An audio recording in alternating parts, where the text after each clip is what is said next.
हरे कृष्णा। आप सबका स्वागत है मेरे इस YouTube चैनल कृष्ण की ओर पर। आज की वीडियो में मैं आप सबके लिए माघ मास की कथा का 21वां अध्याय लेकर आई हूँ। अगर आपको मेरी ये वीडियो अच्छी लगे तो मेरी वीडियो को लाइक और शेयर कीजिएगा और मेरे चैनल को सब्सक्राइब कीजिएगा। तो बेल आइकन दबाना मत भूलिएगा ताकि आपको मेरी हर आने वाली वीडियो की नोटिफिकेशन सबसे पहले मिलती रहे। आइए शुरू करते हैं कथा को। बोलिए श्री कृष्ण भगवान की जय। माघ मास की जय। 21वां अध्याय। लोमेश जी बोले, चिरकाल में अवंती देश के वीरसेन महीपति ने नर्मदा के किनारे पर जाकर राजसूय यज्ञ किया। सोने के मंडपों से सुसज्जित 16 अश्वमेध यज्ञ किए जो स्वर्ण के आभूषणों और यज्ञों के स्तंभों से शोभित थे। उस दानी और देव भक्त महीपति ने ब्राह्मणों को पर्वत के बराबर अन्न के ढेर दिए और वह सोने सहित गौ का दान करने वाला था। एक भद्रक नामक मूर्ख ब्राह्मण कुलहीन, कृषि कार्य करने वाला, दुराचारी तथा अधर्मी था। वह भाई बंधुओं से त्यागा हुआ इधर उधर घूमता फिरता हुआ देव यात्रियों के साथ प्रयाग में आया और माघ में उनके साथ 3 दिन तक स्नान किया। वह विप्र 3 दिन के स्नान मात्र से ही निष्पाप हो प्रयाग से लौटकर घर आ गया। इसके बाद राजा और उस ब्राह्मण की एक ही दिन मृत्यु हुई। मैंने इन दोनों को बराबर इंद्रलोक में देखा। तेज, रूप, बल, स्त्री, वस्त्र, अलंकार तथा पारिजात की माला से दोनों ही समान शोभित थे। इन दोनों के आगे नाचना और गाना हो रहा था। ऐसा देखकर उस क्षेत्र का क्या महत्व कहा जाए। हे ब्राह्मण, प्रयाग में माघ स्नान राजसूय यज्ञ के बराबर होता है। गंगा यमुना के संगम पर माघ महीने की हवा से अधर्म का स्पर्श नहीं होता तथा वह भी बड़े बड़े दुखों को नष्ट करती है। किसी भी तीर्थ में किए हुए पाप का फल माघ महीने प्रयाग में स्नान करने से विलीन हो जाता है। यहाँ पर मैं तुमसे पिशाच मोचन नाम का एक पुराना इतिहास कहता हूँ। सावधान होकर सुनो। इसको अप्सराएं की कन्याएं और तुम्हारा पुत्र भी सुने। मेरे प्रसाद से समृद्धि प्राप्त करके ये पिशाच योनि से छूट जाएंगे। पुराने समय में देवदूति नामक एक वैष्णव ब्राह्मण गंभीर और वेदों का पारंगत था। उसने पिशाच को निर्मुक्त किया। वेद निधि जी बोले, वह कहाँ का रहने वाला था तथा किसका पुत्र था और उसका क्या नियम था? किसने इसको वैष्णव बनाया और किस पिशाच को उसने मुक्त किया? हे महामुनि, यह सब विस्तार पूर्वक कहिए। लोमेश जी ने कहा, कल्पाक्ष से निकली सुंदर सरस्वती नदी के किनारे पर पर्वत के समीप इसका रहने का स्थान था, जहाँ शाल, ताल, तमाल, बेल, बगुला, इमली, चिरबेल, आम, चंपक, सुवर्ण, करंजर, कोविदार, केसर, पीपल, तलिक, कर्णिकार, कुंभी, तिंदुक, वावीत, शोलू, चंबीर, पीलू, गुल्लर, बेंत, खाकोट, आड़ू, करहाट तथा बरगद के पेड़, घोटा, कुटज, पलाश, आकाश, जामुन, नीम, कदम, किरनी, कोरोंदा, बीजपुर, नारंगी तथा केले के पेड़ों के समूहों से शोभायमान रस वाले नारियल, सदाफल, संपत्पूर्ण, त्रिपूर्ण, सिरिस, सुंदर आंवला, कनकरदू, लकूट, परिभद्र और वच आदि तथा केतकी, शीशुमार, तगर, कुंद, मल्लिक, कमल, कलहार, मालती तथा चमेली आदि के पेड़ों से यह आश्रम शोभायमान था।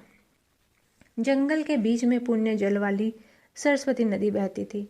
वहाँ पर सारस मीठे स्वर से गूंजते तथा कोमल शब्द करते थे और भोरे गुंजराते थे। तोता तथा मैने का बड़ा कौतूहल रहता था। उस श्रेष्ठ जंगल में अनेक प्रकार के पशु चरते थे।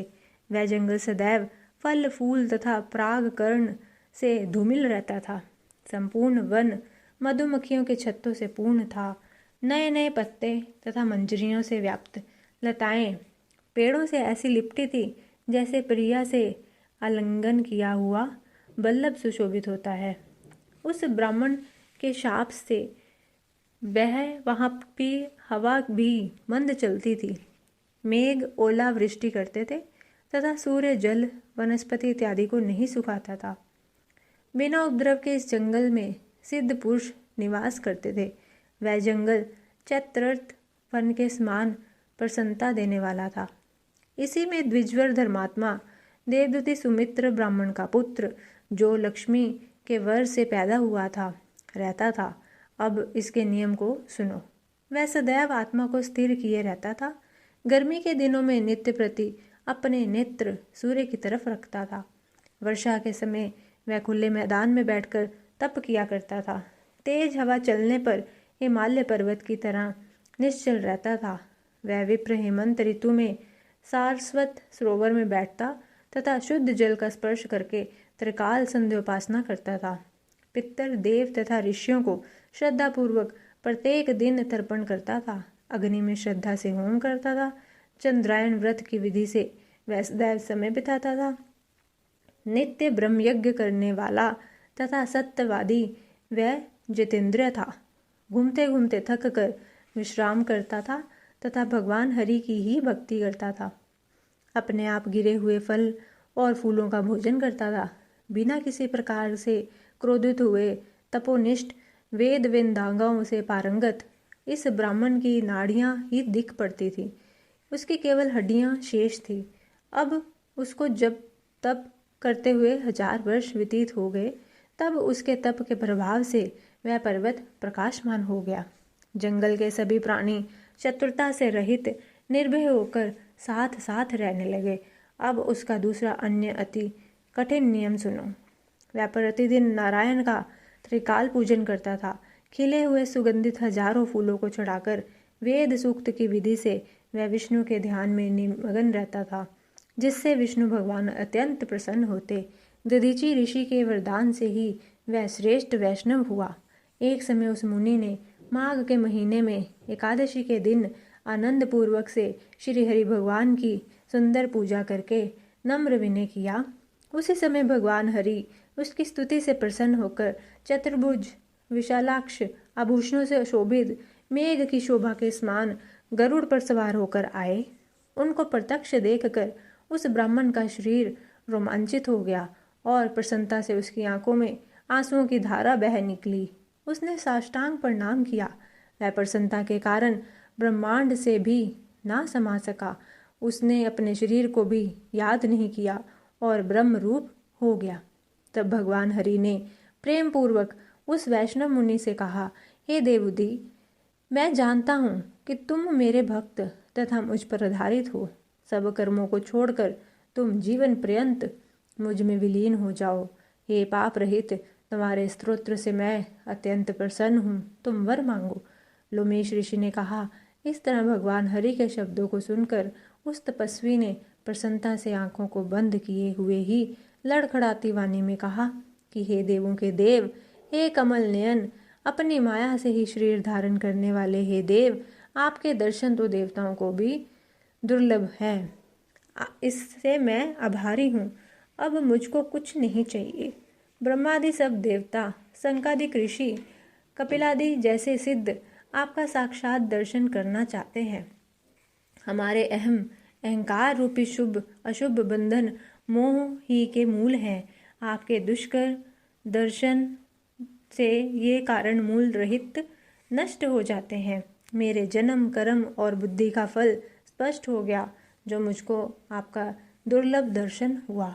हे जगत के स्वामी, इससे बढ़कर और क्या हो सकता है। हे देवेश, मैं वर के लिए आपके चरण कमल को हृदय में धारण करना नहीं मांगता।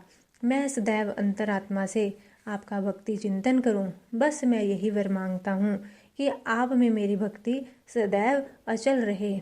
उसका ऐसा वचन सुनकर हरि भगवान ने प्रसन्नतापूर्वक कहा कि हे द्विजवर, ऐसा ही होगा। तुम्हारे किसी तप में कोई बाधा ना होगी। जो मनुष्य तुम्हारे कहे हुए स्तोत्र को पढ़ेंगे, उनकी मुझ में अचल भक्ति होगी और उन्हें वैष्णव पद प्राप्त होगा।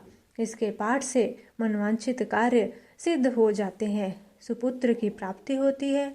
इसके पाठ से बुद्धि, धन, यश, कीर्ति, ज्ञान और धर्म की वृद्धि होती है।